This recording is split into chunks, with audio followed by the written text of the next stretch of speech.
Hey Roman, how you doing, brother? How's it going, Doug? I'm doing pretty well. I don't believe you. Yeah.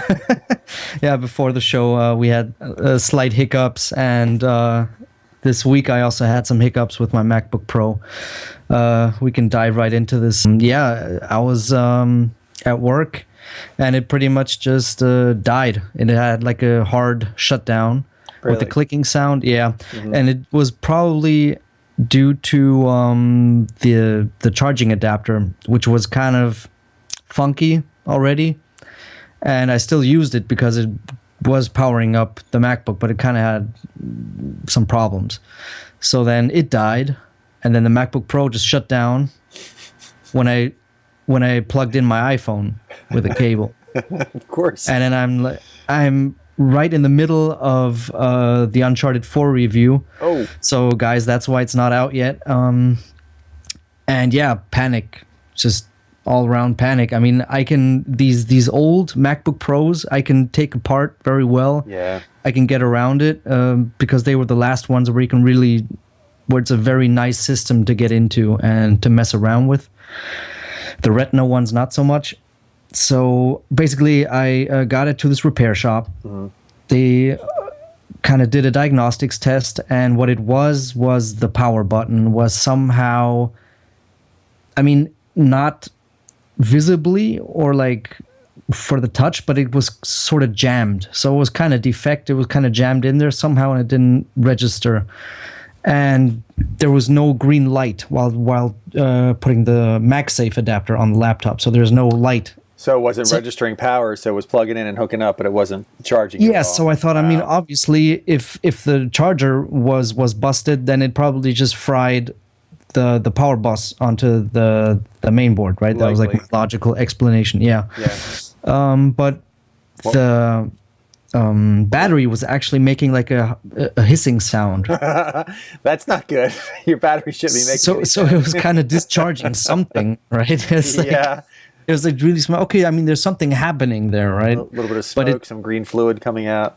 Yeah, so they opened it up, they cleaned it, they put some thermal paste on there, and now it works. And he's like, yeah, it works perfectly now, and we did some tests, but he's not sure how long it will stay this way. So Yeah, there's I'm only gonna, so far thermal paste will get you. I mean, you can just that seems to be an easy fix for people that know that something's on its last legs with a MacBook. They'll just get as much thermal paste as possible, slap it in there, and hopefully it'll work. But yeah, that sounds like it's on its last legs there. so this is our transition to the MacBook Pro rumors, which there have been some coming in the last few days, which are very funny. Some new ones that are actually believable. And the thing is, if I just needed this laptop to survive until WWDC, June 13th. Well, June 13th. well, right? that's when they'll be announced, but who knows when they'll be released? Probably not That's for the a thing. month or Like two. before, in that time, it was said that it might be released in Q4 and presented at WWDC. Right. Like, oh, well, if that happens, I probably will get the current 2015 model, the 13-inch with 256 gigabyte SSD, just the base model. Get a maxed out refurb. Nah, I want to get a new one. I want that. I need that smell. I need that new Apple smell. They come with a good smell. They should really bottle that smell. If Apple really wants to make bank and improve Well, their they actually did. These students did together with this French. Not to get off topic here, but they actually did bottle this. They analyzed it and they bottled it for for some art exhibition. I don't know what it was called. I forgot. It's like air fresh. There was these people that make like this air refresheners that like every hour or so they just put out a burst into your living room. Oh, I gotta get my hands on that. It was a company. They didn't release it for the public though. It was just for this art exhibition, and yeah. So there is something to it. That I sticks don't know around if- for a long time too, because I Yeah, got out. it's in the keyboard. Yeah, I saved my boxes, and it's actually in the packaging material too. It's amazing. Yeah. But yeah, the keyboard. You're right. Oh my gosh, that's So that's why I'm gonna pay like $200 more just to get that smell. yeah. Maybe that's maybe that'll be one of the new features, a brand new smell. Now I got this one used. It was like 1 year used, but and that's why this time it has to be brand new, spanking new. Yeah. So I mean, saying it's still going to be a good update, even though for the time the processor was kind of old already last year, March, or when was the update? It's going to have a Retina screen. It's going to have an SSD. It's going to be a good upgrade for myself, coming from a 2012 13-inch MacBook Pro. That's true. And I guess I'm getting old. And if in saying that I don't need the newest, best from Apple anymore. There's nothing wrong with that. I for a while there, I was on a year behind cycle, and there's nothing wrong with that. And I did refurb all the time, so I could, because I mean, yeah, I wanted the new smell too, but I wanted to get the the best, as much as I could for my dollar. That being said, I saw a video out. I forget how I happened upon it. It was this woman who fixes iPads and talking about the refurb store. Now, disclaimer here: I've bought probably 10 things on the Apple refurb store, be it lots of iPads, MacBook Pros, lots of different things, an iMac. Never had a problem ever, and still haven't. That being said, this woman, she fixes iPads, and I won't bore you with the whole story, but bottom line was, she was fixing the iPad for somebody that purchased it as an Apple refurb, and when she opened it up, there was obvious water damage to it. Mm-hmm. So, and they put some thermal paste in there and did what they needed to do, but she could tell that it wasn't a brand new or a refurb system, or like everything was, it was damaged. They did a quick fix, put it back together, nice and shiny on the outside, and it worked fine, but there was water damage to it. So that makes me question, the efficacy of the refurb products at Apple.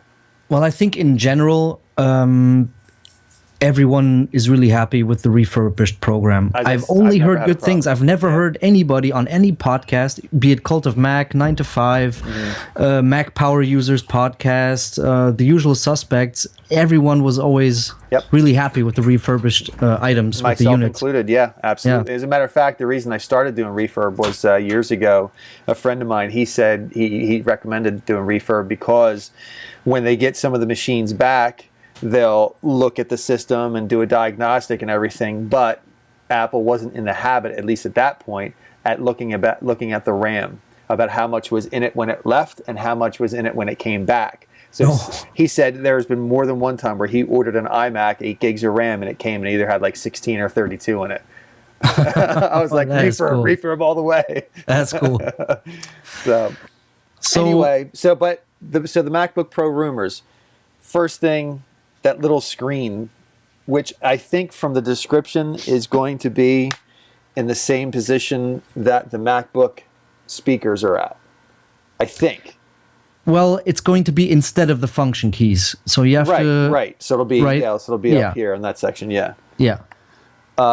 Since since we're going to use the 12-inch MacBook as our template for where anything is going to go, because we can't use the old MacBook Pros as a template for where something's going to go, because they're probably going to use that as a new chassis, right? That's true. And I hope they put the MacBook speakers in the new MacBook Pro.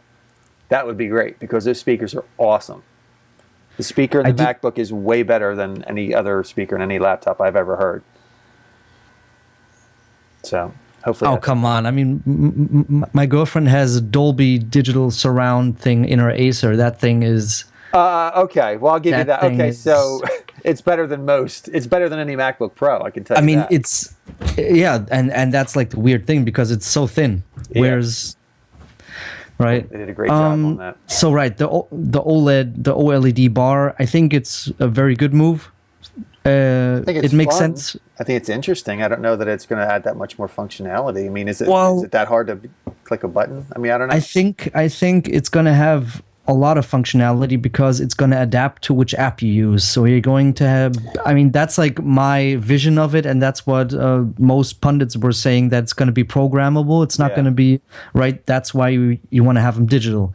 So you're going to have programmable buttons, and then if you're in Final Cut Pro, you're going to have all your shortcuts. If you're in Logic Pro 10, you're going to have all your shortcuts. Mm-hmm. Right, in Pages, you're going to have some shortcuts, and whatever app you're opening, it's going to change. Maybe also the color. Just like an iPhone, yeah. Right, it's going to be that iPhone paradigm.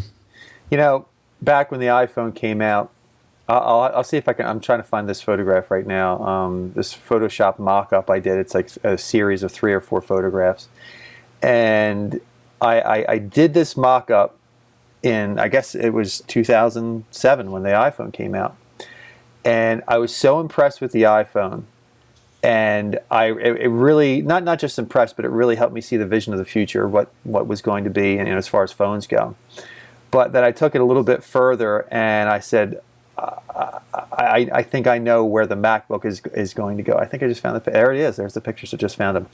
I think what eventually the MacBook Pro is going to be is, let me show you, is going to be, which you probably at this point, and probably other people think at this point too, is going to be that. It's going to look like that, where you have the iPad, it looks like an iPad down the bottom. So you don't have a physical keyboard, you don't have a button, you just have a sheet of glass. So it looks like 2 monitors on a clamshell closing up on each other, and you have the bottom that responds, to whatever you're touching. I did a mock-up on that in 2007, a Photoshop mock-up, and I showed a good friend of mine. I said, mark my words, this is going to happen someday. And as soon as they announced that OLED strip on the MacBook Pro, I'm like, that's it, they're starting it. It's going to just creep down little by little. It'll be that little strip, then it'll be the keyboard, then it'll be the entire thing eventually. That's what I believe. That's my prediction, that eventually that'll happen. Well, the other rumor that was actually crazy but thrown around a lot was this big slate, just this digital kind of slate instead of the normal keyboard. This was done. This was a patent-fueled rumor because they just released a patent last year, I think, for like this digital slate, which is going to give you like this Force Touch feedback as well. So it's going to kind of resemble touching keys, etc., like we have on the Force Touch trackpad. Yeah. But I don't think it's going to be in this version of the new MacBook Pro yet. Just it's a normal patent-fueled rumor. Yeah. That'll be some time off, I think. So the hinge, the new metal hinge, metal injection, molded hinges, right, from this company. That also does the what are they called? Ampho. I wrote it down in the previous show notes. Where are those show notes at, Robert? Where are those show notes? What was it called? They did the Microsoft Surface Book hinge. Oh yeah, it's called Ampho. Yeah, heaven forbid. I think my interpretation is I think what it's going to be is going to be the same hinge as the MacBook has, which is all metal. I don't think it's not going to look like that accordion style. It's made by the same company, but I think it's going to have that same metal hinge, all metal hinge that the MacBook has. I think. I can't imagine they're going to use, because a lot of people complained about that Microsoft hinge because even when you had it closed, it left that gap and you had to keep on cleaning the inside of the. Do you think it's going to be a detachable sort of system? Because I can't imagine. I mean, the Surface Book, it works really well. It's taking off the screen. It works very well, but I think it just really deducts the lifespan from the lifespan of the unit, because it's a click. You're gonna. I mean, the question is, how often are you gonna be doing it? And if you're gonna be doing it a lot, I think something's gonna break here and there. Well, my answer to that is a question. My answer to that is this question: how many things have Apple made over the years that had a detachable part to it, to the actual structure of the thing? Not too many. The Newton was one that was before Steve Jobs was there. They had one computer where the laptop portion of it actually slid into the bottom. So when you're working on your desktop, you couldn't. And when you wanted to go, you pulled the MacBook out. But other than that, most things, that's why the iPad doesn't have a kickstand. All those removable parts and things like that, Apple's not big on those because, just what you said, they break down over time, and it's just not going to work. So no, would it be needed if it was detachable? Sure. But when you detach it, then what you have sitting there is this thing that doesn't do anything until you put that part back in, and Apple's not big on that. Apple's not big on having something sitting around that doesn't do anything unless you have a certain part attached to it or whatever. So I don't think so. True. You know, but the real problem is and even I was just watching one of the interviews with Steve Jobs at All Things Digital with Walt Mossberg and Kara Swisher, and as they were speaking, they asked him about lots of different technologies, and one of them was flexible screens. And with every other technology they talked to him about, he said, "Oh, well, that's a year out, 2 years out, 5, 10 years out, or whatever." They asked him about flexible screens, and he really didn't have an answer. And he said, it seemed like, well, that's going to be not in my lifetime. And I think at that point he also knew his life was a little bit shortened. But flexible screens, because if you have flexible and screens that give you feedback, because with, as you know, when you type on an iPad, you don't get any of that physical feedback. And I don't know. I'm really curious to see the future of the MacBook Pro and where that goes. But I think they want to. I think they're going to go with a double display type of thing that changes just like the iPhone. But I don't know. Who knows? I mean, question is for everyone that's a frequent writer, some kind of journalist or somebody who needs. They're going to have to invent not something cool, but something that is actually better to type on and to be more productive. Not to be like, ooh, it's a shiny new glass slate instead of a keyboard. It has to be something that's better to type on than this. Well, it really, right? You know, I agree, and honestly, I think we need a new revolution in technology. I think we've reached peak iPhone. I think we're getting close at the moment to reaching peak MacBook Pro or laptops. Not that there aren't improvements, not that there aren't neat things, not that there aren't things that we say, wow, that's really cool. I love that part of that, or this is really great, or this is really convenient, or this really helps and enhances my life. But when's the last time something really revolutionary like the iPhone came out? It's been quite a while. And I think this next MacBook Pro, while it may or may not be quote unquote revolutionary, I think this is going to be the first major update in 4 years. In 4 years, so no matter what it is, a nice redesign and some. If you consider the Retina a major update, yeah, the Retina was one, but I'm talking about things like things that we can't even foresee yet. Things like the flexible screen. Things like it gives you physical feedback when you need it, and it's nice and flat. You know, when you don't need it.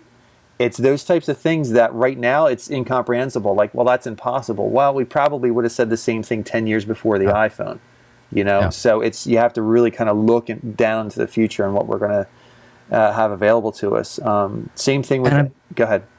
I mean, what Apple has in their laboratories right now is a couple of generations in the future for us. And we'd be questioning Apple or Samsung or who's ever laboratory engineers, wow, this is awesome, right? This is something really new, something fresh, bring it out, right? And then they'd be saying, well, it's not up to our quality standards yet to unleash this into the wild, just because it's not ready yet, especially Apple. Which is also why I think that Apple hasn't said anything about AI yet.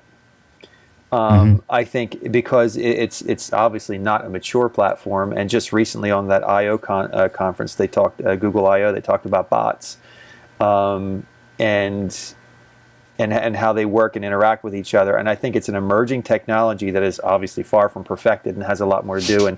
And yes, Apple has Siri, and yes, there's rumors about how the Apple TV is going to be Apple's competitive edge against the Amazon Echo, which I don't know that I believe or not. But it's being tossed around there by lots of different tech pundits that if Apple is not on top of AI right now, if that's not in the lab, then they're going to really start falling behind. But then again, they said the same thing with the phone before it came out. There were so many different phones out there, you know, the Trio and the Palm offerings, and Apple seemed to be falling behind. And all of a sudden, boom, the iPhone came out because they had that technology. So, and I think, you know, if Apple comes out with not even there's a few different things. I mean, yes, if they came out with the iPhone, which was a complete product, but if they came out with something that was revolutionary enough that affected a product that we already have, or products that we already have, such as a battery that lasted all day, maybe 2 or 3 days. If Apple came out with something like that, then all of a sudden we don't need all these chargers and we're free from these things and we can go days and with that. And if it was proprietary, the reason I brought that up is because right before the iPhone was introduced, there was a video on YouTube that you could find, and you can still find it today. And it was about an MIT, I think we talked about this a long time ago. There was an MIT student talking about a new thing they came out with called multi-touch.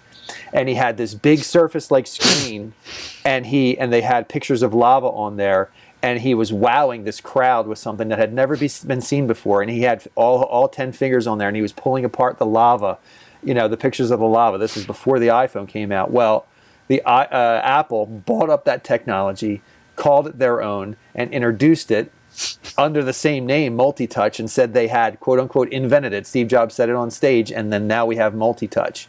Well, just this, 2 months ago or last month, this, it might have been MIT or some other place, they just discovered how to make batteries last exponentially longer, like days, by just adding a piece of gold into the technology or something, and all of a sudden, boom, this whole new technology was emerged. And all of a sudden, guess what? Now you can't find anything about it. You can't hear anything about it. My guess is Apple saw that. They said, sent out their best guys. They said, go buy that now, get the copyrights on it, and that either this WWDC or the next, or maybe down the line, once they perfect it, they're going to announce that. That is a huge game changer that affects every product that we have: phones, laptops, iPads, everything that we have. That is a revolutionary change, if not a brand new product, but something that affects what we have. Sorry to go off. Well, that'd be on par with this Israeli company who just invented a very smart and fast charging method for electric cars. So the fastest one that Tesla has right now gets you to 80% charge in half an hour, and they're gonna do 80% in a minute. 80% in a half hour. My gosh! And then in a minute. Yeah, I mean, for us that's fast, but I mean, compared to the 5 minutes or whatever you're at the pump, it's still a lot. It's not very flexible. You're like, oh man, oh right, I'm empty. I have to go to a business meeting. Oh, it's half an hour. Oh, I'm gonna tell them that I'm late. I mean, this all just takes planning, and in your normal routine, you're gonna get it planned out. But for spontaneous things, it's still half an hour is pretty long, right? Well, guess what? I mean, it's still great, right? But this Israeli company, what they're doing is they're gonna have an 80% charge in 1 minute. What it does is it does kind of destroy your battery, so the life cycle of your battery does get diminished. But Apple could look at this and say, we're gonna take this approach to iPads, to MacBook Pros, whatever, and but just but have that on a way smaller scale. Yeah.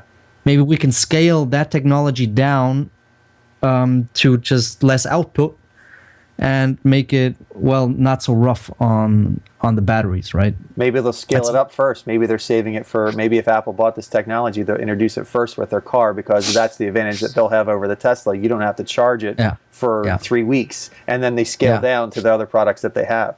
Who knows, man? I mean, if anybody can come out, the thing is that Apple can never cry poor. They can never say, well, we don't have the money to do this, whatever. They can do anything they want. If anybody can do it, Apple has done it and can do it in the future. And so it'll be really, really curious. So maybe they're saving it for their car. I think we have some exciting things coming up, but we are really, really due for some revolutionary technologies and functionalities in our existing products. You know what? On a small scale, I think USB-C might be one aspect of what we're talking about. True. Because USB-C is a very cool standard. Mm-hmm. If you look into it, it can do a whole lot with very little, with a very, very small footprint. Mm-hmm. It could do Thunderbolt 3. And the question is, are they going to have separate USB-Cs on this MacBook Pro and Thunderbolt 3 connectors? Are they going to integrate it into one? Are they going to have USB 3 in there still?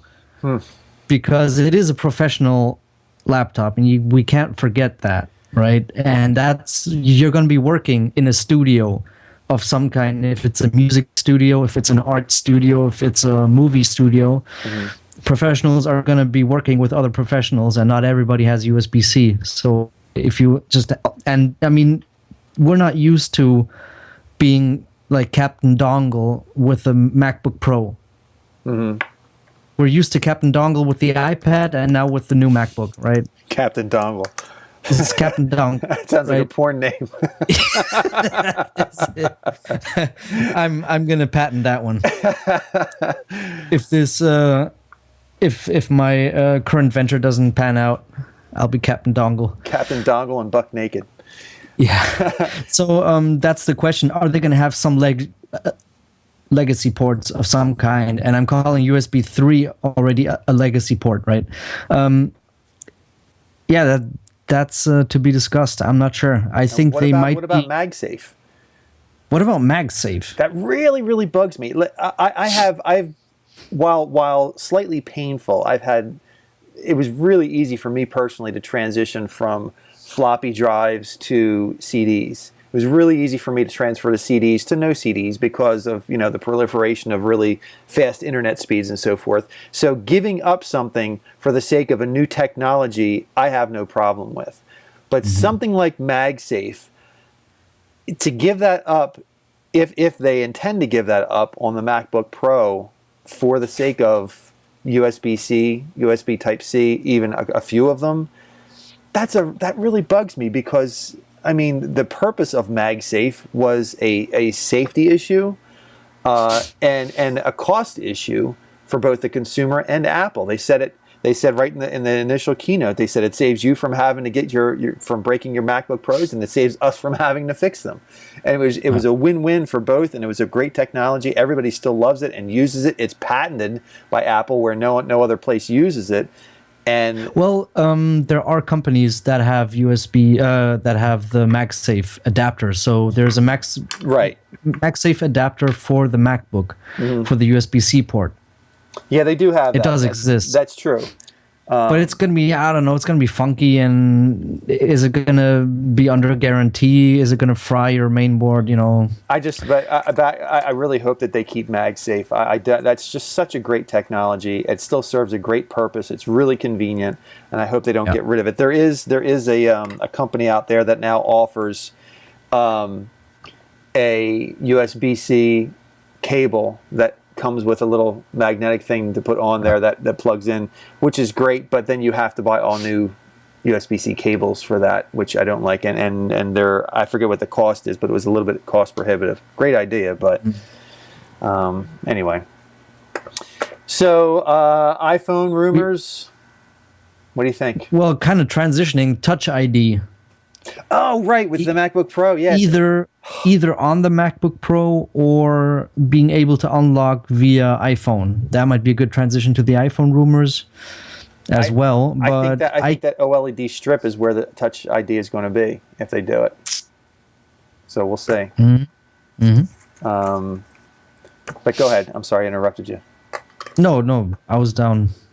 And I know, same thing. So if they're able to do that, if they're able to embed the Touch ID and the OLED strip on the MacBook Pro, it stands to reason that with this iPhone coming up, definitely with the next one, they'll be able to embed the Touch ID in the display itself, which if they do, that means that they can lengthen the top and bottom. It won't have any chin. It won't have any top, and they can have all screen on the front, which would be really great. I think everybody would like that. But again, it's an iteration. It's not a revolution. I just saw this video of students from a German university getting fingerprints off somebody's bottle or whatever, and they molded the fingerprints. Or something? Yeah, Play-Doh, the usual, and yeah, they just opened every iPhone with it. Just like, yeah, we're gonna have your fingerprints on whatever, and it's not just that they got it from the Touch ID button itself. Yeah. Which is obvious, right? But yeah, just from anywhere. That's crazy. But it's still good technology. I mean, it is. It's a very good technology. But again, you have to go through. I mean, you're gonna have to go through a lot of steps. You're gonna have to buy really some high end. Well, not high end, but you're gonna have to buy some stuff to be able to dust up the fingerprint, to get it onto this like special paper, and then you're gonna have to get the mold, and you're gonna have to, it's a process. You can do it. Concept, yeah. It's proof that it can be done, but it's not something I think anybody has to worry about really, unless you're. And then a somebody has to official. Get singled out, right? Right. I mean, you're gonna have to get singled out at Starbucks. Like I'm taking this guy's a fingerprint on the bathroom now, right? Where he touches the mirror or whatever, and now I got it. Now I still need his iPhone, right? I still need to steal his iPhone. So there's a lot of steps to be taken, but you want to make sure he's worth it. Yeah. So go ahead. iPhone. So I'm going to start with Minchi Kuo. It's a KGI securities analyst, right? He is very on point as well with his predictions. Mm-hmm. And he had a quote that said the next iPhone 7, so this year's iPhone, is going to be a rather modest update with few selling points. Yay. The writing's on the wall. I think Apple has some really great technologies, but it's just they're not going to be ready yet. They're going to have some really neat stuff, but it's starting right away as far as the marketing goes. It looks almost, at least from the leaked photos, it looks just like the iPhone 6 with moved antenna lines and a slightly beveled and protruding camera that's still there. And I think I've never witnessed a precedent that we're already talking about the next iPhone in such. There's always immediately before it even came out. But that has happened before, but never this with specifics. Yeah. Right. Some people have been rumoring. I think it was the iPhone 5 when the iPhone 4 just came out or was coming out. Or there's always those freaks that are like, "Oh, what about the next one?" Right. Where the iPhone 4 hasn't yet come out. But this is like specifics. This isn't just like. This is like Minchi Kuo saying glass back, definitely. 250 gig storage. Yes. Definitely. Four speaker grills. With top and bottom. That's fine.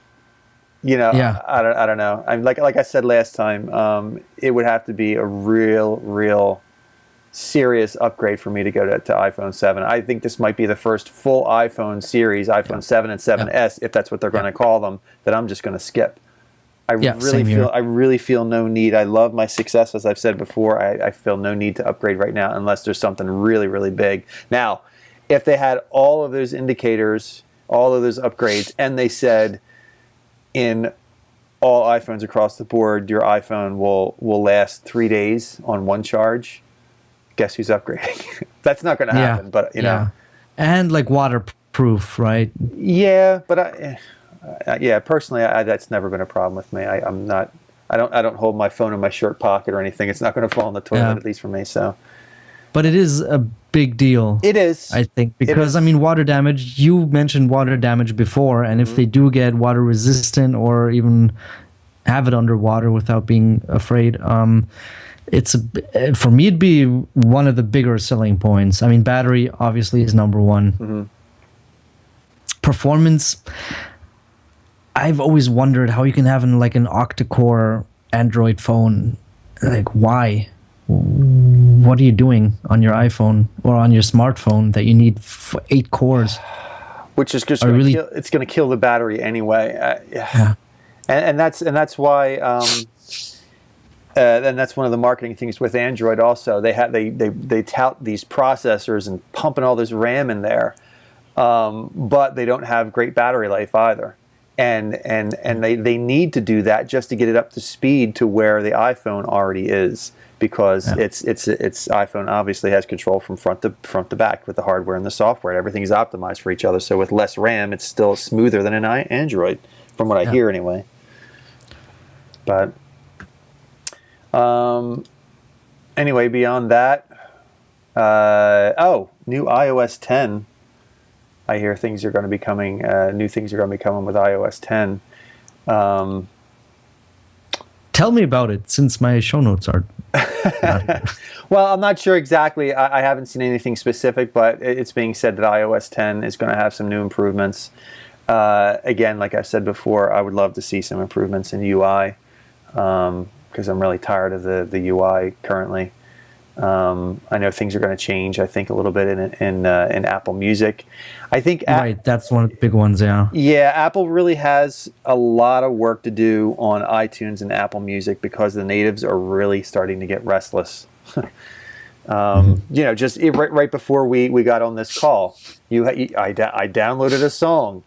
It's supposed to show up does it sync automatically with iTunes? It shouldn't be that confusing. I mean, it used to be an iPod. You purchase the stuff, you sync it up, you're done. Yeah, it was a pain in the butt, I guess, to sync it up and plug it into your computer, but it was there. You knew the name of the game. You knew where everything was. I don't like Apple Music, but I think everybody that listens to this knows that. Yeah, and I really don't know how they messed it up. It is by far the biggest media library, I guess, in the world. Mm-hmm. They have some obscure death metal bands from Germany. I'm like, where do you get this stuff? Yeah. And I mean, Amazon Prime or Amazon Music, it's fine too, but it's not nearly as like obscure. If you're like a real music head and you're like listening to some obscure stuff, Apple Music pretty much always has you covered. Yeah, you're right, and they are, and it's not like they're not doing great. I mean, Apple Music, like I said before, it's a great service. I just have a problem with the UI, but it's evidence that it's a great service because Spotify, they just announced just the other day that their pricing now matches the family plan for Apple Music. So for a family, you can do Spotify for $15 a month. Mm-hmm. Which means that Apple Music is making a dent and it's making impressions on people, and people like that deal. So Spotify is matching it now. So it's a great service. It's a really good service. I just don't like the implementation of it. That's all. No, not at all. No. So it's too convoluted. It's too all over the place. I think we talked about this last time. We still have the what was that? iTunes Match. Yeah. Like, where does that fit in now? We have the iCloud Music. What is it? I just had it explained to me the other day, and I had it for about 5 minutes, and then I lost it. I'm like, where'd it go? But yeah, I understood. I was like, oh, that's why iTunes Match is still there, and Apple Music at the same time. But I forget. Right now, it's escaping me. I forget why.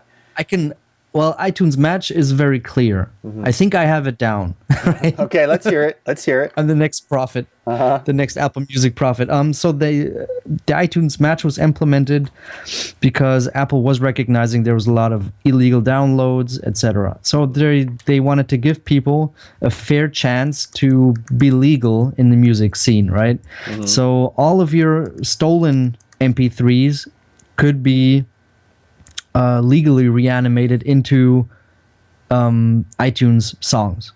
They would, even if it exists, so you could upload them and iTunes would fetch the metadata and match them. That's why it's right. So if you have an illegal copy of a Tina Turner album, right? You downloaded it off a torrent, or even like a friend gave you it. That's not illegal, but you still want your own copy. So you upload it, the metadata, and they match it. Okay, it's Tina Turner's whatever album. Mm-hmm. We have it. And then they're just going to kind of unlock that album and give it to you, right? Mm-hmm. That's the match. It's not like with Amazon where you upload your whole album, all your megabytes of music data. It's just the metadata. And they're like, okay, that's that album. We're going to match it. buy everything. Get every service. Get iTunes Match. Get Apple Music. As long as you're not being charged extra fees and you're able to find your music. But again, the problem is because the UI is so convoluted. When you open it up, it's so hard to find things. I'm starting to get used to it now. But like I said last week, I bought that iPod Nano. It's been great.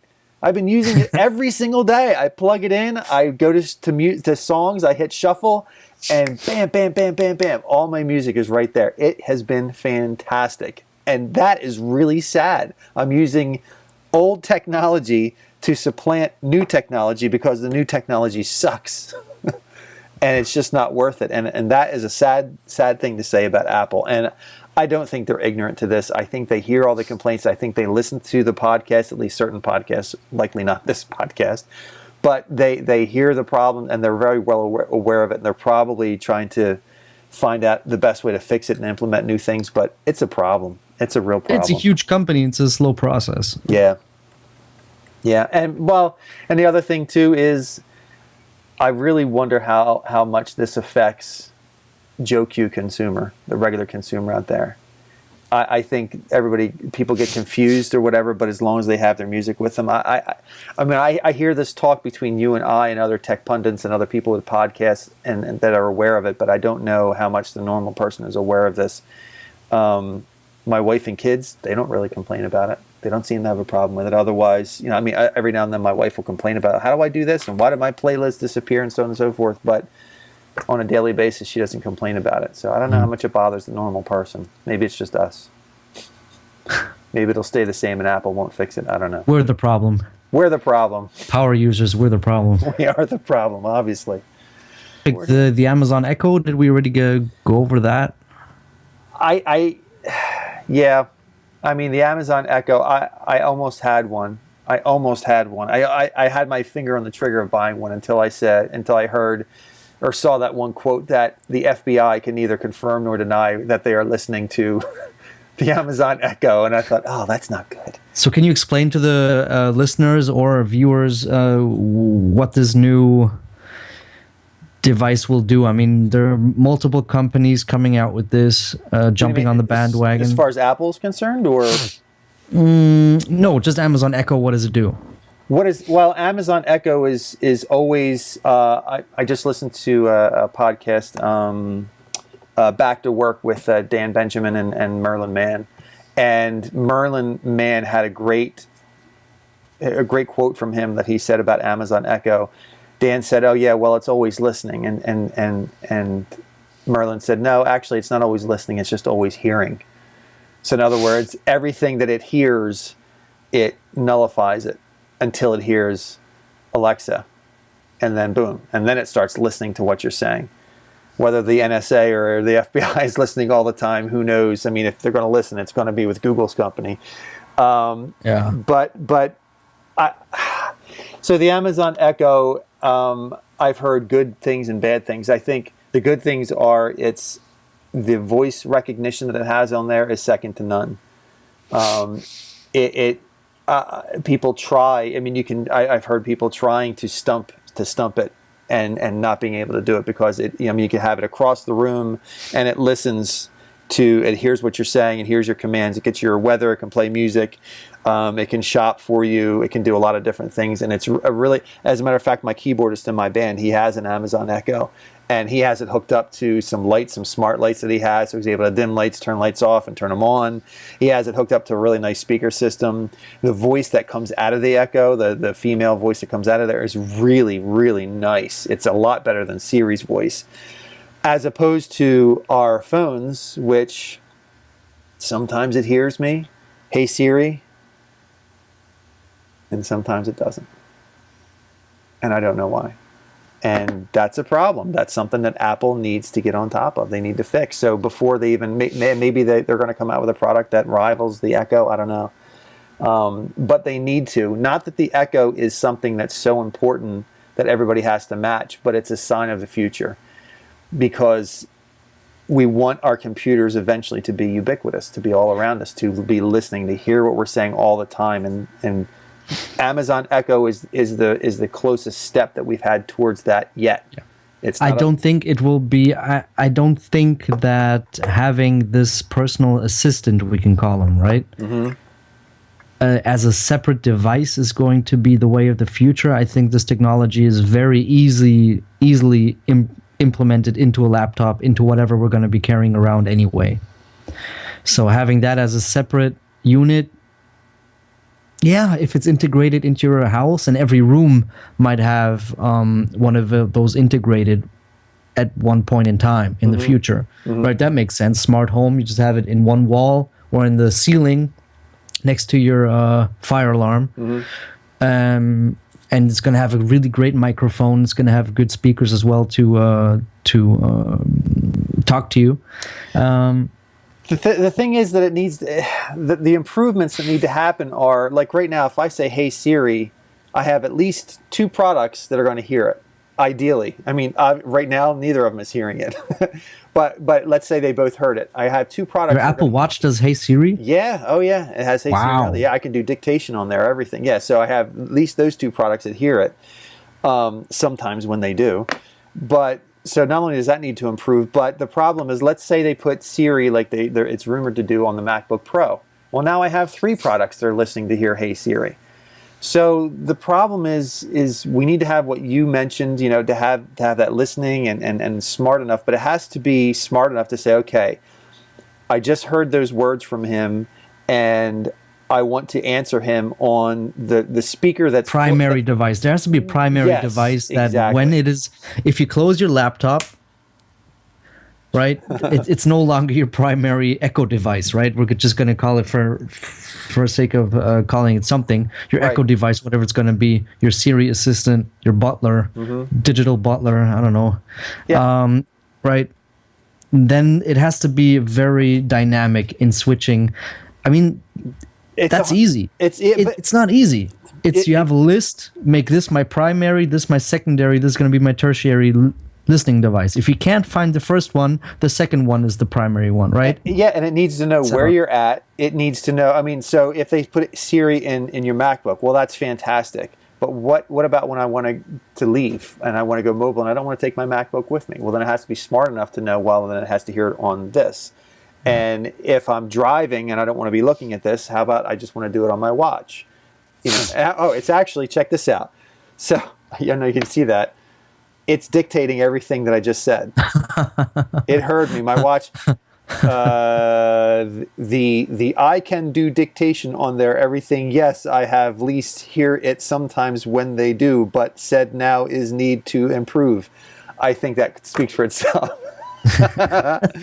So that's what it heard, and it's incomprehensible gibberish, but you know, the watch is actually normally pretty accurate when it does hear me. But there's a lot that has to happen with it being everywhere, knowing what device it needs to use. I think, again, the Amazon Echo, you have that primary device. So if I had that downstairs in my kitchen and I have an Amazon Dot, which is the smaller version of the Echo up here, it's going to know that and work off of that. So I think it's the closest we've gotten so far, but a lot more work needs to be done. A lot newer technologies have to be introduced. And but I think it's weird that Amazon actually introduced a technology like this, because they don't have the most complete ecosystem, right? Microsoft, they have a calendar. They have like an address book. They have email. They have Exchange, right? They have the whole infrastructure. Now they have their own laptop. They have their own OS. Apple obviously has their own ecosystem. Amazon really doesn't. I mean, Google has their own, basically their own OS and their whole documents, Google Docs. They have Google Mail. They have Google... not Hideout, Hangout. It's not a Hideout. It's Google Hideout. That's the FBI version of, right? But why does Amazon, they don't have a calendar really, do they? I can tell you why. It's to buy stuff. That's the thing. What was also brought up in that last podcast I mentioned, one of the things that was brought up was, not only do we need to see down in the future and think about technologies that we want in our lives and so forth, we have to say to ourselves, okay, how does this make that company money? because that's a question that has to be answered. Are they selling our data? Are they using our data? Not in a bad way, but in a way where it's useful to them so they can have more pointed ads. Do they want to do ads on their commercials or whatever? Because it has to be paid for somehow. Now, Amazon, if you have that, it's really, really easy to buy things on their site. So it's good for them. Google, same thing. They mine data. Apple has said point blank, we don't want your data. Okay, that's great. Well, how are you going to make money off of this technology then? Well, it's going to be more expensive. The hardware is going to be cooler, and yeah. But also, if they make something that, if the new Apple, I don't know what you want to call it, the new Apple AI cloud in our home, if we hook it up there, it's going to be a one-time thing. We hook it up, there it is, and now it's answering our questions. It's super smart, and that's great. But yeah, I don't know. I don't know how to answer those questions right now. A lot of technology has to emerge. AI has to get a lot smarter. And the bots that were just talked about at I/O have to be... Now, to explain bots really quick, and we're going to finish up here, but because we're almost at an hour point. But to explain bots really quick, so if I talk to my computer and it has a bot, in other words, a software implementation, and all I want to do is find out, Roman, I want to go to sushi. Roman, I want to go get sushi with you on Monday at 5 o'clock. My bot reaches out to your bot, which then they communicate, and then it gets back to me and serves up the information that I need. Well, what has to happen there is when my bot talks to your bot has to be smart enough to know that you already have an appointment at 5 o'clock on Monday.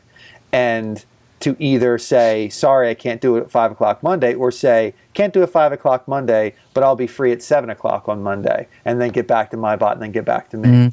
Well, it's not such a difficult thing. I mean, if you're using, call it Apple Calendar, we call it iCal, right? We used to.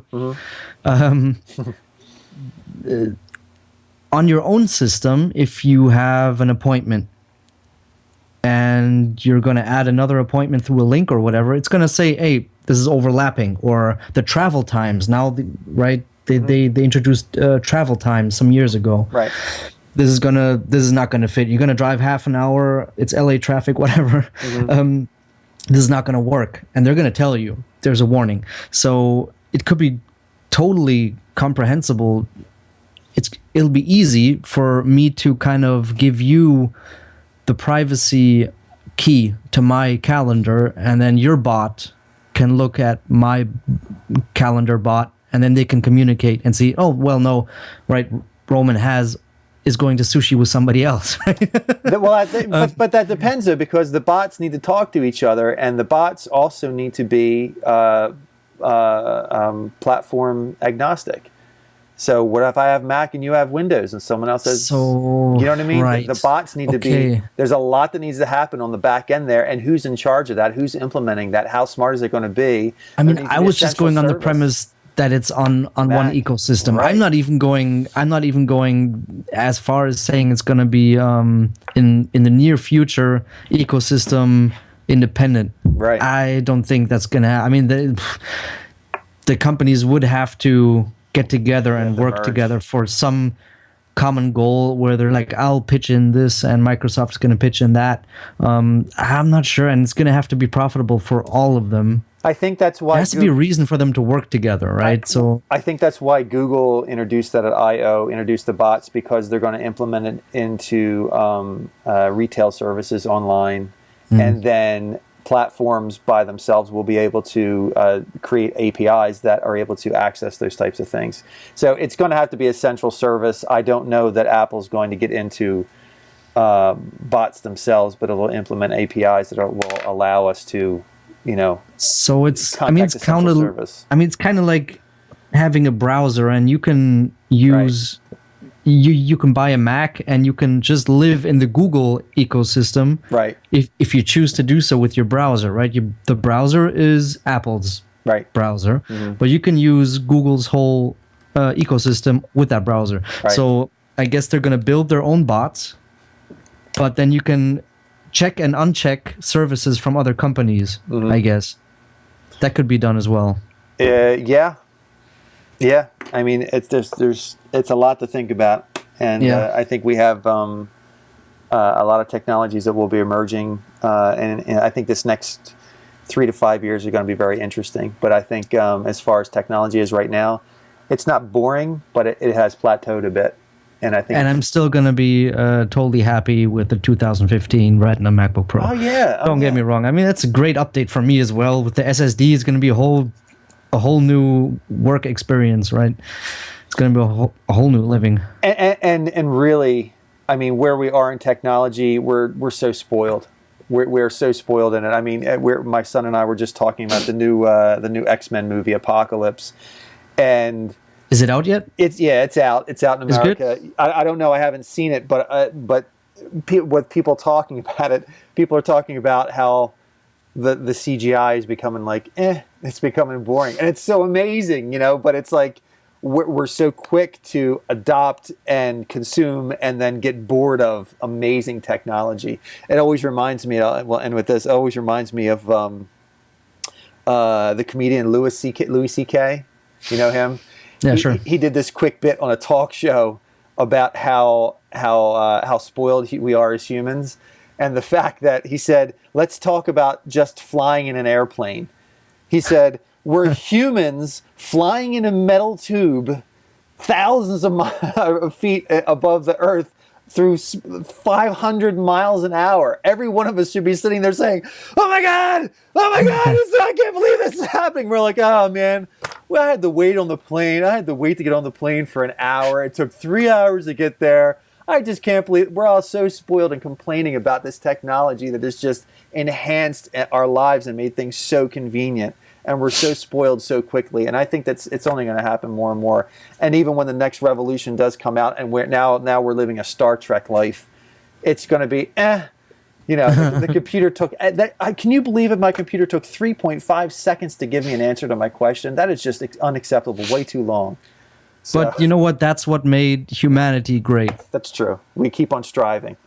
That's the only reason that all of this exists. Just because we always want new technology and we want the newest and we want newer, that's just in our DNA, and that's what brought us from throwing rocks at animals to Skyping over the Atlantic Ocean. It's true, and I think it really, to me personally, it really says a lot about what we need to value as humans. And I often say to people, if I could just unhook from technology for just a week, it would be great. Now I have a business, and so I have to have my iPhone with me all the time, and the watch not so much, but I do all my work and editing on computers, and if I can just from time to time disconnect, walk away from it, and go out into nature, spend time with my family and enjoy those things. When our focus and our priorities are properly aligned with the world, then when we do step back to technology, it is amazing and it is incredible when we can appreciate it. But trying to derive happiness from technology, it's a losing game. You can never bet. That's the feeling I had. I mean, my MacBook Pro broke down, and I didn't have it for a whole week. Mm-hmm. And then I'm like, oh, maybe they can't fix it because, I mean, the motherboard is going to cost $500 to fix, and that's not going to be worth it, right? I'm going to get a new one. Mm-hmm. And my Uncharted 4 review project, it's done. I have to do it all over again from scrap. Right. So that was my worry. I was worrying for a whole week just with my iPhone. Uh-huh. And then I called them.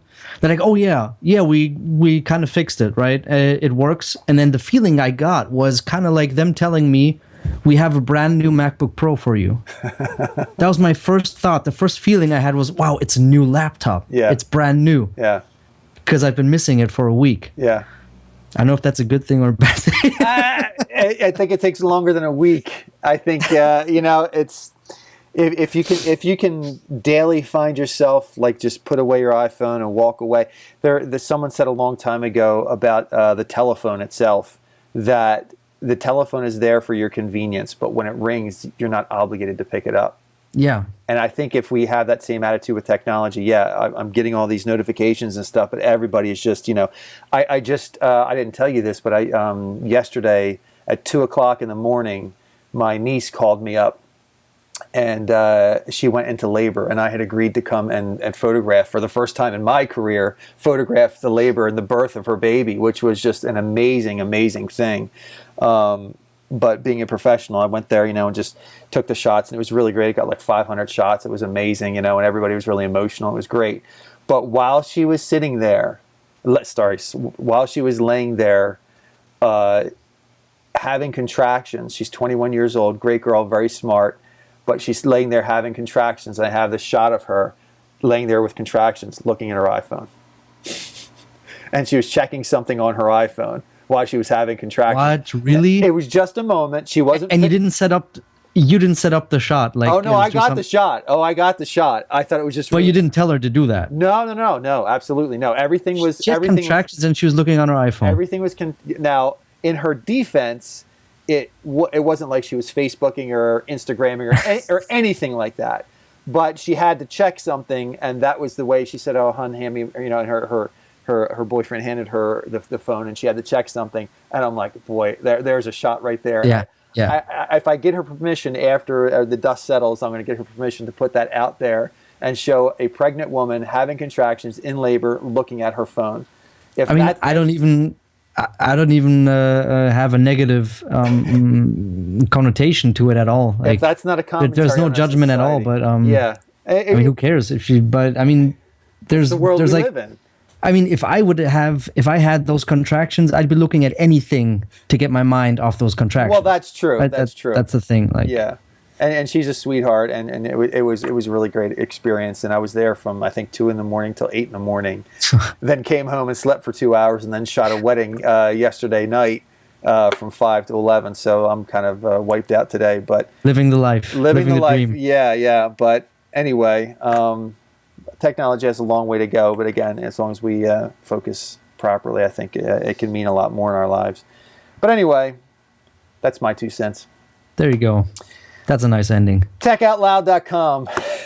Right, go there, check it out. People, I'm gonna have the Uncharted 4 review out maybe tomorrow. I hope it's gonna be uploaded tomorrow. There was a hiccup, as I've been saying. The MacBook Pro was dead for a week. That's why I had to postpone. Well, that would be great. I'm not a gamer, but I really enjoy your reviews. Nice. Thanks a lot. This is gonna be the best one yet. It's gonna be funny. Yeah. There's 2 good chuckles in there. Awesome. Very good. TechOutLoud.com. Go to YouTube and subscribe. Tell your friends. And I'm actually still trying to work on getting a guest on here at some point for the podcast and maybe the YouTube channel. But we'll see. We'll see. All right, brother. Take care. Take care. Bye-bye.